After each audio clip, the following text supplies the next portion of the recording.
In this video, I'm going to help people who are scared to quote-unquote risk their money by investing in stocks. This video I'm going to use for the long run by Jeremy Stiegel. Please don't be intimidated. It just might take a while to get used to the graphs. They're easy to understand. So stocks will always be in green and bonds will always be in red. You can also kind of tell the difference between their bar graphs.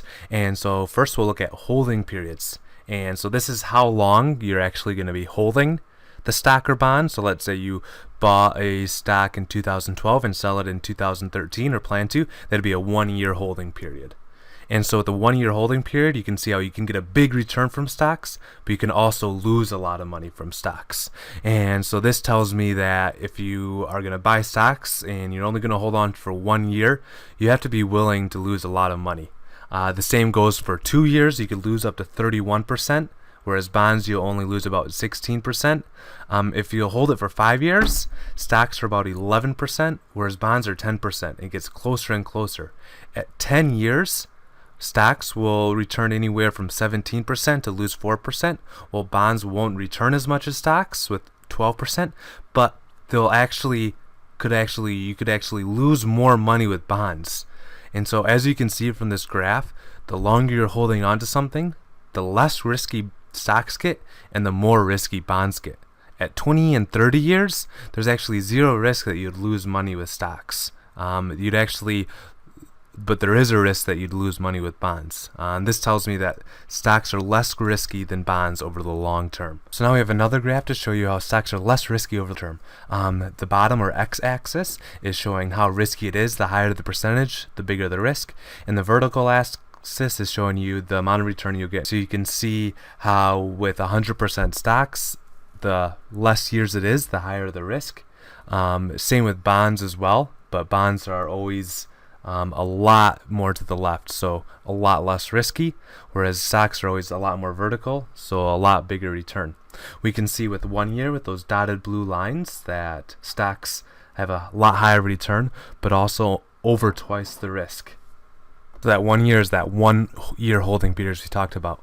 As we keep moving to less year holding periods, we can see how stocks become less and less more risky. And so let's look at this 5-year holding period.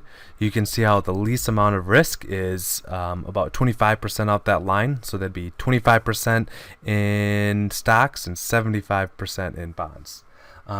But at the 30-year holding period, your least amount of risk is actually a considerable amount of your money in stocks.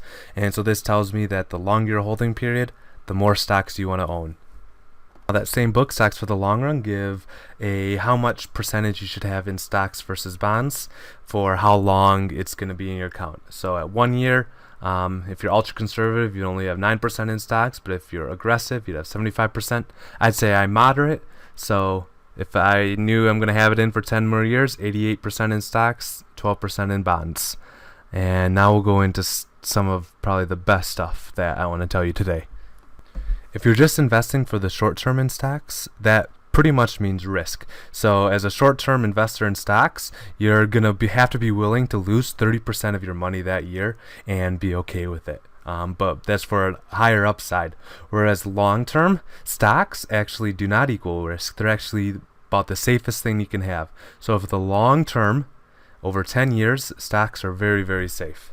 Why is this more important? I want to tell you about mutual funds, where actually the mutual funds go up over the long term, but the people's money, people who invest in these mutual funds as a total, actually lose money. How is this possible?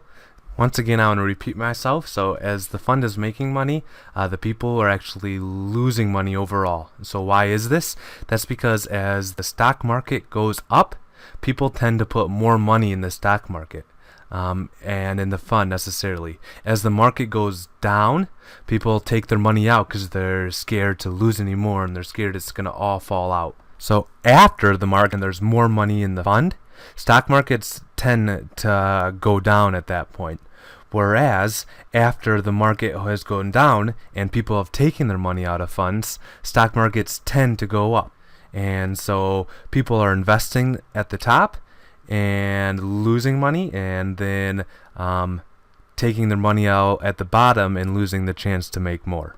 And why do we do this? It's because we are emotional beings. We're scared that after the market's gone down a bunch that it'll continue and we'll lose all our money, when in reality that's the best time to invest.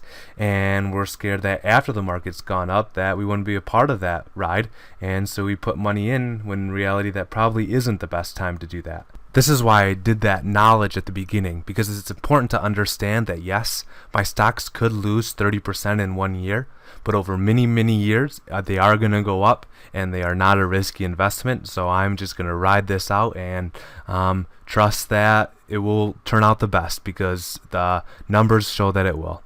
Thanks for watching this video. Peace out from the Value Geek.